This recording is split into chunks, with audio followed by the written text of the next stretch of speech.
District Korangi press club کے وفد کی ایس ایس پی ضلع کورنگی حسن سردار نیازی سے ملاقات۔ اس حوالے سے مزید تفصیلات جانتے ہیں کراچی سے ہمارے نمائندے جاوید محمود ارائی سے۔ جی بالکل، ڈسٹرکٹ کورنگی پریس کلب کے وفد کی جانب سے ایس ایس پی ضلع کورنگی حسن سردار نیازی سے ملاقات کی ہے۔ ڈسٹرکٹ کورنگی پریس کلب کے وفد نے صحافیوں کو پولیس سے متعلق درپیش مسائل اور کورنگی میں جملہ صحافیوں کے ساتھ ہونے والی اسٹریٹ کرائم کی وارداتوں کے حوالے سے آگاہ کیا ہے، جس پر ایس ایس پی ضلع کورنگی حسن سردار نیازی نے صحافیوں کو درپیش مسائل کو سننے کے بعد فوکل پرسن کو صحافیوں کے مسائل کے حل کے لیے فوری طور پر احکامات جاری کیے۔ ایس ایس پی ضلع کورنگی حسن سردار نیازی نے صحافیوں کے وفد سے غیر رسمی بات چیت کرتے ہوئے بتایا ہے کہ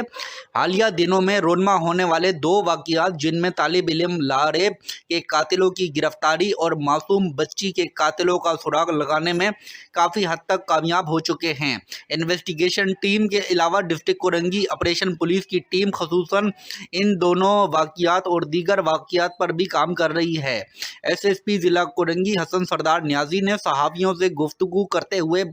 مزید بتایا ہے کہ رمضان المبارک میں اسٹریٹ کرائم کی وارداتوں کی روک تھام کے لیے لائحہ عمل تیار کر لیا گیا ہے۔ موٹر سائیکل گشت اور سول کپروں میں پولیس کی تعیناتی کو یقینی بنا رہے ہیں تاکہ اسٹریٹ کرائم کی وارداتوں پر قابو پایا جا سکے۔ اس موقع پر ڈسٹرکٹ کورنگی پریس کلب کے وفد میں صدر ایم اے رستم قادری، سینئر نائب صدر عمران علی ہاشمی، نائب صدر راؤ ایوب عثمان، نائب صدر Safdar Mahmood Arain, general secretary Amir Raza, additional general secretary Rana Rehan, deputy general secretary Arif Kamal, deputy information secretary Javed Mahmood Arain, office secretary Rizwan Sheikh, Syed رضوان علی شامل تھے۔ جی